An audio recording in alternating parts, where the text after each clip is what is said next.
كيفكن؟ شو الأخبار؟ طمنوا عنكن، إن شاء الله تكونوا بخير يا رب. بدنا نوجدكن اليوم، مو من اليوم، من امبارحة عن جد. بالليل ما بعرف شو بني، خمول، تعب، أحس هيك يعني بدي نام ما بدي نام، جسمي مكسر، عرفتوا هيك ملخبطة، ما بعرف شو بني والله.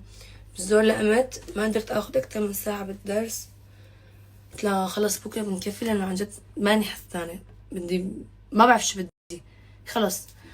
فالمهم قمت خلصنا الدرس ساعة، قمت اخدت دوش، بدي اصحصح، عن جد بدي اصحصح، ما بحب اشوف حالي هيك ابدا، حسيت وشي هيك مخطوف لونه، ما بعرف كيف. المهم خلصنا دوش، حطيت شوية مسكرة عرفتوا هيك كل شي لنفسيتي، معلش اخي قلبي اخي راسي.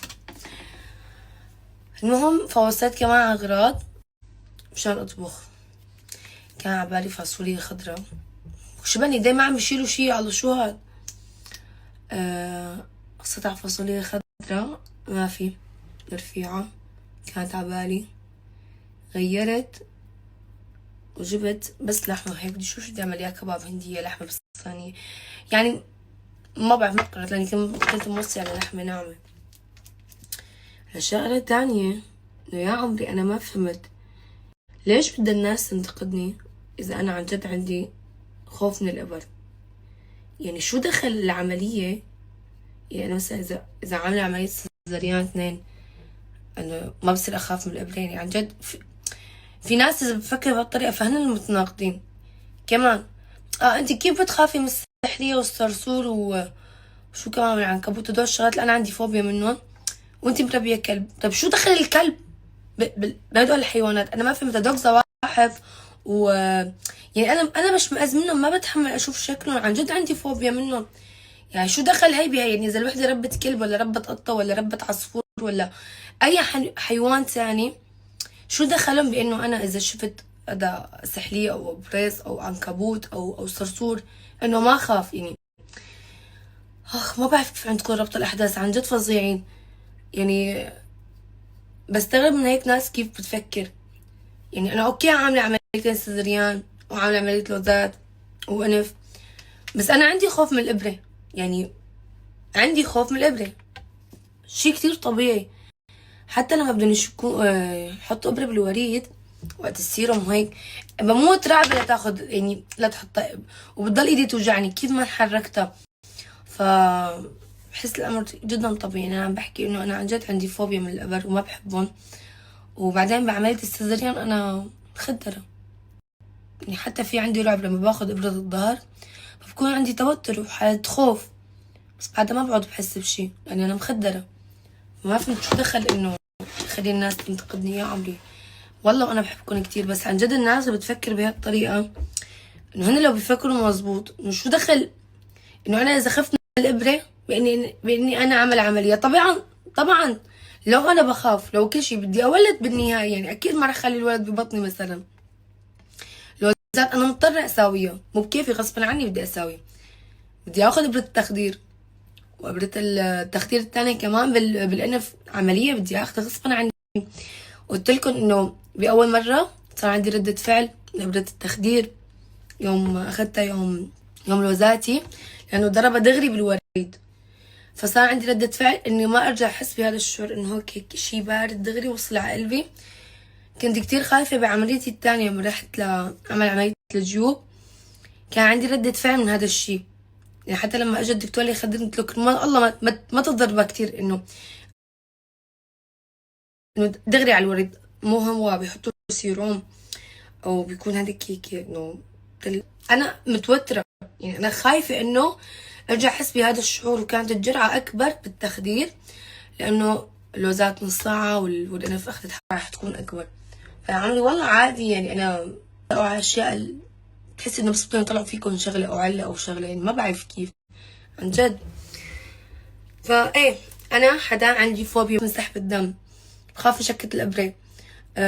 يعني بس غصبا عنا بدنا ناخذها، يعني مو بايدنا مو بكيفنا، يعني هذا الموضوع مشوا لحتى نزل اكل لي لقمه. بدي اصحصح، ما بدي اضل بس اليوم كان على رحلتنا ببرشلونة لما طلعنا ورحنا وشو الأماكن اللي زرناهم، يعني هيك كان الدرس.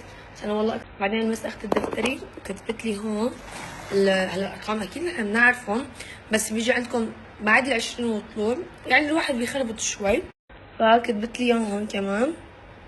كتبت لي إنه نحن نعرفهم شفوي، فبالقراءة أكتر شي هيك عم بخربط بالوقت.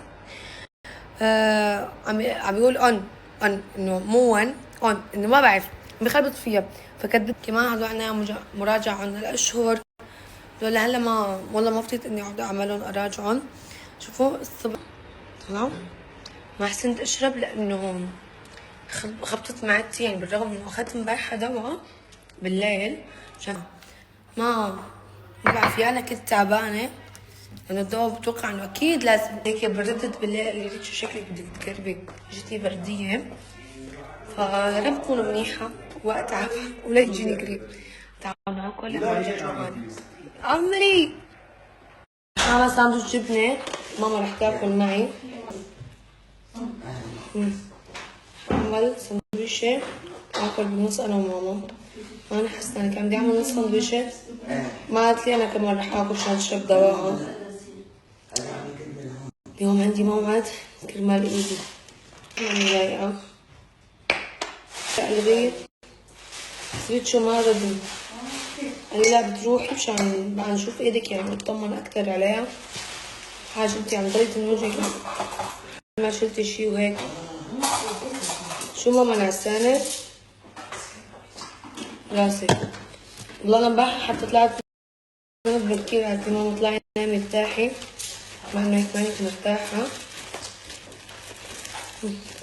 سندويش الجبنة نقعد نطلع بقى البندورة لبدها. مين بيحب كبسات الجبنة؟ نيجي سود برا على الشمس سلق بيض حسب حساب، بس انا والله ما استنى حياتي سخنين. ده تنجي دانا تنجي سو انتي جنبي ما بشوفك. يلا اثنيناتكم، لا مو كل وحدة تشيل، اثنيناتكم سوا لانه تقيل. ايوه ايه على الطاولة دانا. شوفوا هذا غسلناه صار نظيف. هذا التول حطونا على الشمس. ايوه جيبوا البقية يا عمري، جيبوا البقية لحتى نغطيهم. هدول شغل ساعة زمان بعدين ببلش اغسل فيهم. شو عاملين غدا اليوم؟ خبروني لشوف. ايش لانه تقال حبيبي مع بعض. ايوه يعني عليكم بدنا نعمل دبس بندورة غير شكل عن جد. 4 جادات اللي جبتهم يعني عن جد بيكفوا. ها؟ يا عين ايتي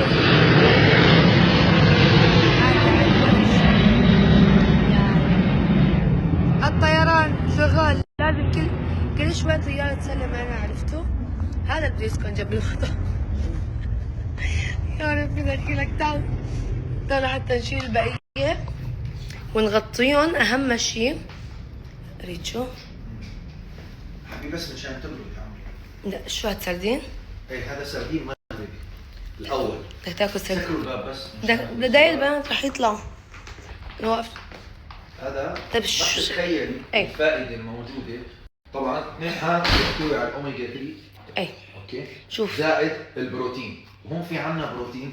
يعني عم بعمل انا وجبه سعراتها تقريبا حوالي 400 450 سعره، غنيه بالبروتين والشو والماء والكالسيوم والاوميجا 3 يعني وكله. على دهون صحيه. طبعا بنصفي الزيت منها على الاخر هاي لانه الزيت النباتي ممنوع.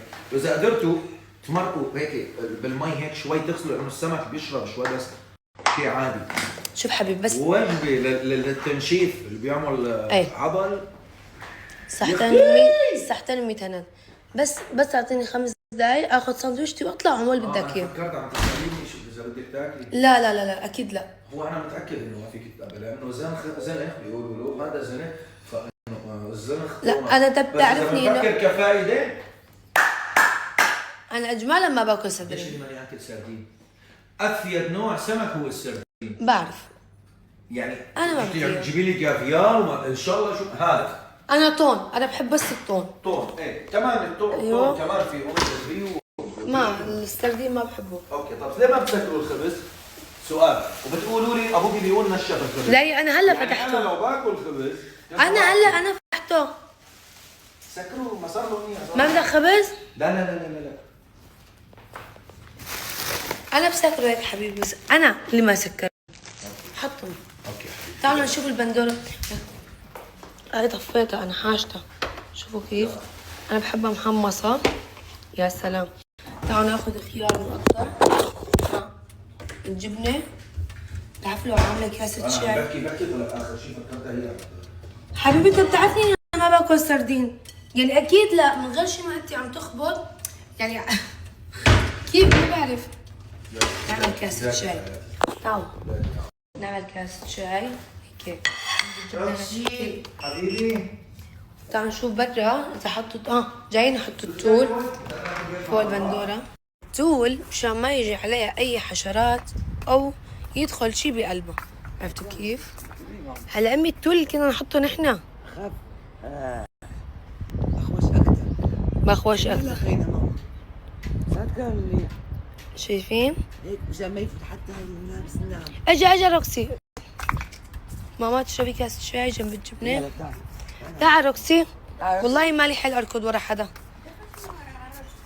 تعال هون. ثانك يو سو. جيبي روكسي. مشان انه هون في ريد شو. يلا اسمع الكلمة شوفوا. برافو. هو الموضوع عن جد عادي والله، يعني عادي الواحد يكون عامل عمليات ويعمل كتير شغلات وعنده فوبيا من شيء معين. هلا انا عندي اخي لك اذا بتنتفوه، لك اذا شو ما صار عليه واذا بيقولوا له انه انت عن جد لازم تاخذ هذا الدواء، اخي ما بياخذ حب. امي حاولت معه بكل الطرق، مو ابرها حب مستفرغ ولا بياخده. والله ايش من عملت له ما بياخذ الحب وما بياخده. انا عندي فوبيا من الابر، يعني اذا بدي اخذه بدي اطلع روحهم.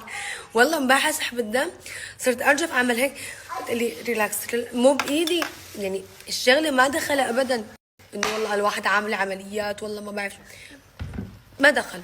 عن جد لازم في ناس تقتنع انه في اشخاص عندهم فوبيا من شغلات معينه، ان كان حشرات ان كان ابره اي شيء مرتفعات. هلا انا حدا من الناس كنت اعشق من عشاق المرتفعات. سبحان الله بعد ما صار عندي اولاد صرت انه صار عندي فوبيا من المرتفعات، بالرغم انا قديش امي بحب المرتفعات وكذا. ايه الابره امي اليوم الفيتامين د وانا اخذتها من قبلها وبعرف انه هي ما رح توجعني، ركدتها البيت وراي كله. قلت لك بنتي ايش بك لك ابره هي هالقد ما في لا اخذتها حسيت قلبي بده يوقف. فهي الفكره. هلا امي انت شو عندك فوبيا؟ شيء تخافي منه كثير؟ لا الفاره مو خوف بقرف منها. ايه بس ما فيني اتحمل منظر. امي اذا في فاره، امي لما كانت عندي بالبيت القديم وتشوف فاره دخلت على البيت ما بتنام. لا مستحيل. انا العناكب الصراصر. لك مو بيضه بده جبنه. ايه اسمع سنوه بدك بيضه يا ماما؟ تعال بتاعك كل بيضه. تعال يا عمري. يصيرك عضلات.